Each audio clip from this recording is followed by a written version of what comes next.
So hello, good morning, good afternoon, and good evening. Sumarak Luna here, and for today's video, guys, big shout out to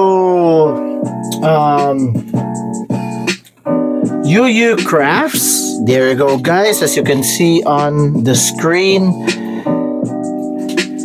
Thank you, Miss Jen by UU Crafts for this awesome crochet na bipo. Guys, natsambahan lang namin to last Sunday sa Southwoods Mall dahil may event ang StickerCon Manila, which hindi ako aware. Ayan, guys, so StickerCon Manila, ayan. So it's a weekend event for families, mga stickers, and na-stumble upon namin ang cute na crochet na ito, and big shout out to my wife as well. Thank you so much sa crochet na to at binilan niya ako, to be honest, guys. So ito, binivideo ko kasi, guys, bihira ako maka-appreciate ng crochet, alright, to be honest, and it's not that easy, hindi ganun kadaling gumawa nito, okay, lalong lalo na sa mga kababaihan natin. So ayan, guys, ko lang ng flash. So napakaganda, guys, napakalaki niya, hindi siya ordinary 3 to 4 inches, so roughly around 5 to 5.5 inches siya. Napakaganda ng pagkakagawa at napakaganda, guys, napakasiksik ko. Ang cute ng bipo. So yan, kung makikita nyo, may bipo ako dyan. Yan, galing yan sa Mugiwara Toy Shop. Ayan, kaya naisipan ko bagay siyang itabi. Ayan, guys, napakaganda. So ito ay gawa lang sa paper na dinikit, sabi nga ni Ate Jen, and madali lang siyang kumbaga linisin, pwedeng pagpagin or pwedeng labhan, pero sabi nga ni Miss Jen, wag lalagyan ng kahit anong ang tawagan,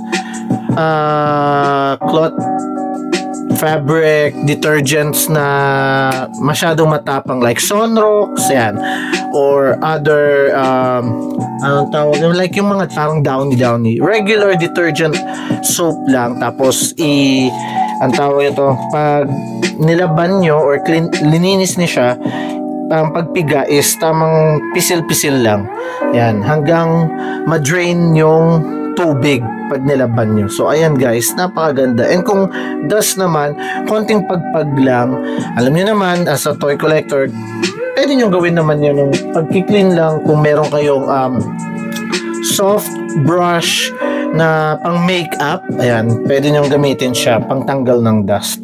So ayan siya, guys, ang ganda ng pagkakagawa. Ang dami pa actually, hindi lang ito, meron siyang ibang items. Ayan, guys, and may Zoro pa nga kaya torn apart ako. Ayan siya, guys, yung Zoro, ayan siya, may Sanji pa, sobrang dami, may usop, yung usop napakalaki, guys, mga siguro 6 inches na yun.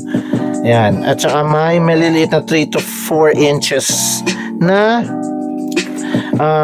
DS or Demon Slayer, kung anime lover kayo ng Demon Slayer, tsaka si Itachi. Ayan, sobrang dami doon, guys. Kung saan ako nakapunta kayo, napaka sulit. Yung palang tawag dito sa crochet na to, amigurumi dolls. So yan, di din ako aware dyan. So big shout out to Miss Jen ng UU Craft. So please do check yung Facebook page niya sa Instagram and Facebook. Yan, UU Crafts. So nandyan lang yan, nakikita nyo yung name ng page niya sa screen niyo. Follow nyo na lang, guys. So yan, napakaganda, guys, sulit. And kung magpapagawa kayo sa kanya, guys, usually depende sa character, pwede din sa sarili yung image ang ipagawa niya sa kanya na crochet, just like she mentioned nung last Sunday. Roughly around price range is around 300 to 500, depende sa tangkad or sa ilang inches kasi pwedeng 3 or 4 inches up to 6 inches tall, and it takes mga 3 to 5 business days kumbaga bago niya gawin and bago siya ma-ship out papunta sa inyo. Ayan. So ayan, big shoutout ulit sa Yuyu Craft. Thank you so much. Sana next time sa event na makita ko ulit siya sa may Southwoods Mall, may makuha pa akong ibang crochet items na mahihiligan ko. And check out nyo rin guys kung gusto nyo magpagawa guys. Alright? So yun lang, appreciation video lang to para sa Yuyu Craft. Thank you so much Miss Jen. Tuloy mo lang yan, napaka-solid guys. And this is Sumurock Luna.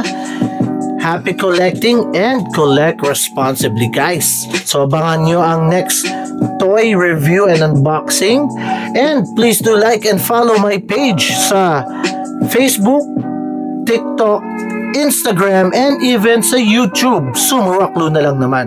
Alright, Sumurock Luna out. Bye-bye. Peace. Viva!